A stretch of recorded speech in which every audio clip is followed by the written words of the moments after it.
In 2017, I began a video series on this channel about reviving and rebuilding a gaming PC. Back then, it was an old but charming wreck that belonged to my friend, who willingly gave it up so that we could bring the hardware back to life and make it suitable for gaming again. You can still find the previous 8 episodes on the channel, and if you feel like it, I definitely encourage you to check out all of those efforts. The playlist link is in the description, and since episode 8, almost nothing has changed on the computer. We still have the same processor, motherboard, and just 8 GB of RAM. Only the graphics card was upgraded from a GTX 1060 to an RTX 2060, but with this processor and little RAM, many games are still bottlenecked by these 6-year-old components.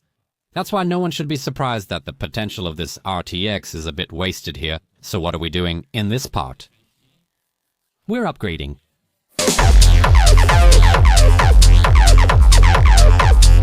But wait a minute. Anyone can upgrade with enough money, but this series is about making smart budget choices, which is what we'll do in this episode. 202 zlotys and 40 groszy is all we're going to spend on upgrading this gaming computer. Yes, that money is enough to buy a much more powerful processor, twice as much memory, and we'll still have enough left to get a new motherboard, which will let us upgrade it even better than ever before. Interested? I am. This is Paweł, and you're watching TechManiac HD. Let's get started. In the previous episodes, we accomplished a lot. At first, the computer was completely unusable. The whole inside was a mess. It was a mess. Dried thermal paste caused the processor to overheat and keep shutting down. With just 4 GB of RAM, there wasn't much we could do either, but we actually managed to bring it back to life. Swap the hard disk drive for an SSD and install an 80 brand graphics card. In the episode from July 1st, 2017, we even got a new motherboard in there with an advanced Microdevices A10-7870K processor, which in the next video we overclocked really nicely from the base 3.9 GHz to an impressive 4.6 for all cores. Later there was another advanced Microdevices graphics card, then a second, third and fourth one from NVIDIA, which is still in there to this day. But the thing is, the processor just can't keep up. The simplest solution would be to just replace the processor itself, and if you're dealing with a similar problem, I recommend checking that option first. But for the FM2 Plus socket, this is pretty much the most powerful processor you can put in here. Pretty much, because the two above it are only 3 and 9% more powerful, which is basically nothing since we need a lot more. That's why a better solution is to replace the entire platform. The processor I chose costs next to nothing, and its computing power is 190% higher.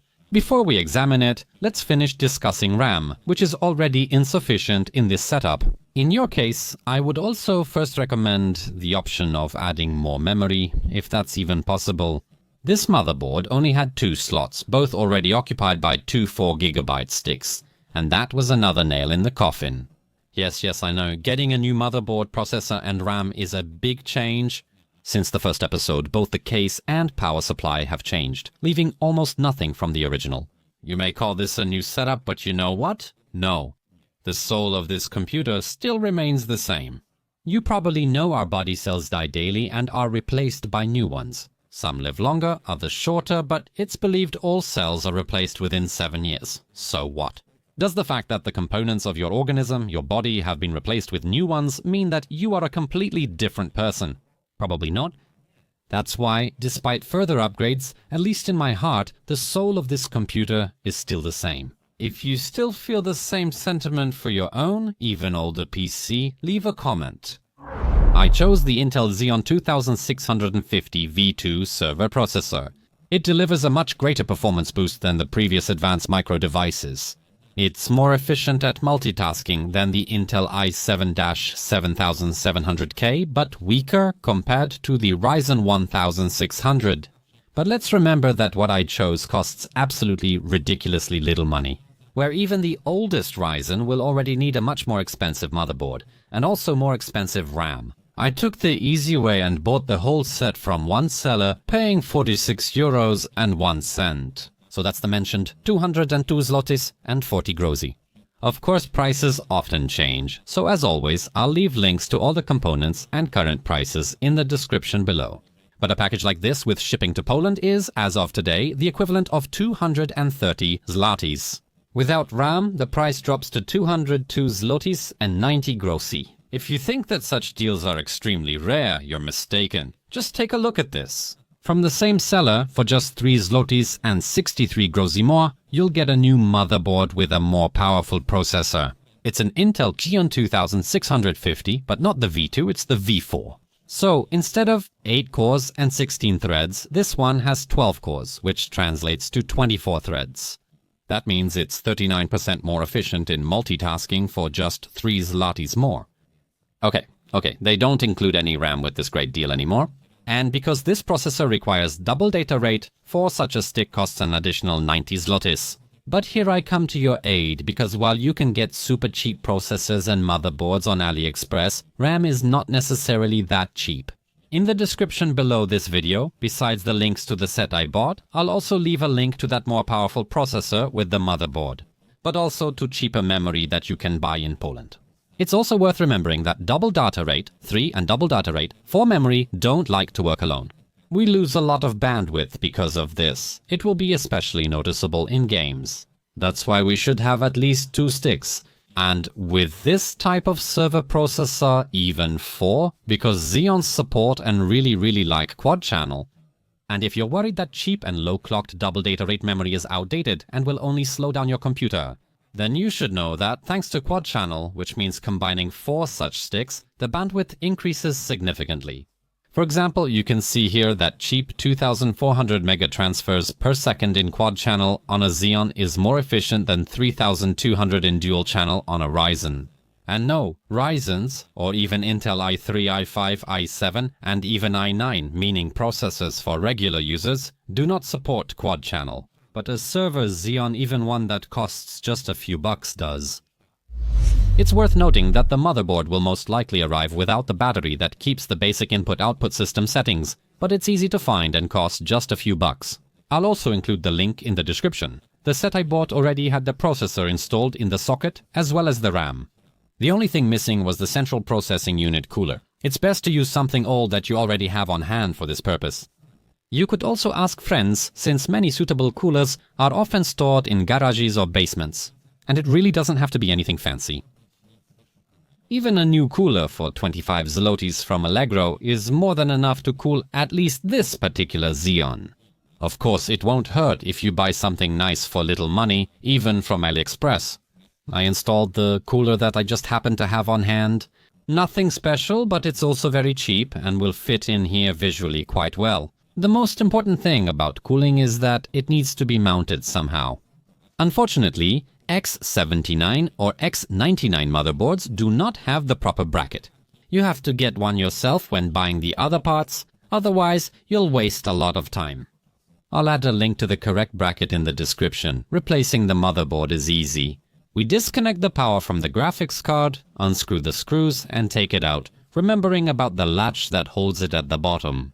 We disconnect all cables from the motherboard and unscrew the old board. If this one matches the previous standard, after swapping the input-output shield, we just screw in the new board. We reconnect the cables we just disconnected and install the graphics card.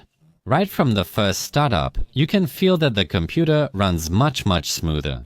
Even with all auto start programs loading, the hardware is more responsive, and you can use it just seconds after the desktop appears. On the older processor, it was usually better to wait until the 100% central processing unit load dropped at least by half. It's true that old server processors are still perfectly suitable for work even today and provide a very comfortable experience with the operating system as well as many user programs. Because of their moderate clock speeds, their energy efficiency is also quite decent. However, I should note that games generally favor higher individual core clock speeds over core count. Of course, this paradigm is slowly changing. And since Ryzen processors entered the market, whose strength was initially the number of cores, not their clock speed, game developers have been trying to optimize their productions a bit more so that individual tasks are better distributed across a greater number of cores. Higher clock speed, instructions per cycle, and more cache still lead to better performance. That's why let's take a look at a few games. First up is Cyberpunk 2077, and while previously the average frame rate was around 33 FPS, after switching to the Xeon 2650 V2 processor, we get an average of 58 frames, which makes this title fully playable. Not maxed out, but it's fine. The 1% FPS and even the 0.1%, which we should take with a grain of salt, also show how significant, yet inexpensive, the upgrade to the Xeon was. Frame rate matters, but frame time is just as important, sometimes even more so. This chart shows the time it takes to generate each individual frame. The lower it is, the better, but the bigger the fluctuations, the worse it gets. The orange chart is more compact, which means that the differences between frames are smaller and the consistency in delivering them is more even. The green section shows the result from the old processor. We can see just how huge the differences are between the generation of individual frames. The increases indicate stuttering and all kinds of lag. Fortnite, at least in theory, was working more or less on the previous processor. After all, an average of 56 FPS can't be that bad. Well, it can be bad if during intense moments you get those incredibly annoying stutters. And believe me here, I'm not exaggerating at all. See for yourself. The green graph is the previous processor, orange is Xeon. Do you see how messed up this graph is? Sure, Xeon also has a few drops like that, but there aren't many of them. However, what's happening on the old Advanced Micro Devices processor is an absolute horror and constant stuttering. On paper, I should get 56 frames on average, but in reality, playing like this is just... Many people complain about the lack of smoothness in Fortnite, but gameplay on the Xeon is noticeably smoother. Despite those few drops, the graph looks much smoother. Red Dead Redemption 2 also shows an incredible, almost twofold increase in frames. And remember, we only have a single stick of RAM installed here. It should be much better on dual or quad channel, but more on that later. We couldn't go without including the third installment of The Witcher either. It's the kind of production that will stick in our memory even with 20 or 30 frames per second. It's worse if what sticks in our memory are the super annoying stutters and frame drops. It's not so bad if it happens in the city, it's worse when uneven frame time bothers us during combat as well. From the frame count alone, we see improvement. It increased from 26 to 44 frames. Definitely worth a new platform for 202 zlotys. But please just take a look at the frame time graph. Absolute Armageddon was happening on the Advanced Micro Devices processor. If only the frame time was relatively flat and even, then around 30 frames per second, at least in this particular title, would be playable. Not perfect, but definitely playable. Unfortunately, the 4-core, 4-thread Advanced Micro Devices processor, despite having a clock speed of 4.5 GHz, performed very poorly here compared to the 8-core, 16-thread Xeon, which is actually clocked much lower. Well, the old, server-grade but quite powerful processor definitely stands out here with its greater consistency in delivering individual frames. The graph may not be as flat as a tabletop, but the gameplay comfort is incomparably higher. You can probably already see the pattern we're dealing with here. With every game, the story repeats itself, so let's stick to these 4 titles. One thing's certain, when building a new computer, 200 zlotys only gets you an Air Central Processing Unit cooler. With that amount, we got a processor, new motherboard, and RAM, which still deliver a great gaming experience today. However, life isn't just about games, because all of us use the internet, watch videos on YouTube, or prepare something for school or work. Previously, just using this computer was problematic. It's no wonder, since Windows Defender could consume 100% of the computer's processing power, making it hard to do anything on it. However, now the responsiveness is incomparably higher. But let's run a few benchmarks, starting with Cinebench R23, where we observe a 120% increase in processor performance. Even something as simple as compressing or decompressing files in 7-zip takes on average half as long. However, I already mentioned that games, and not just games, perform very poorly when, like here, we're using only one stick of RAM, and doing something like this on a Xeon platform just isn't right. When we install a second stick, the memory bandwidth increases dramatically, and although after switching from the Advanced Micro Devices A10 platform to this Xeon it's better, believe me, it can be a lot better. That's why we absolutely have to check how this platform will perform with the ideal 4 sticks, which will allow it to work in quad-channel mode. I'll also try to test this 116GB stick with 3 4GB ones. What do you think? Will such a strange configuration like 28 improve the result, or will it just make it worse? Write your predictions in the comments and I'll check it more thoroughly in the next video in this series. Remember to subscribe with the bell and visit www.techmaniac.hd because that's where you'll find the latest episode.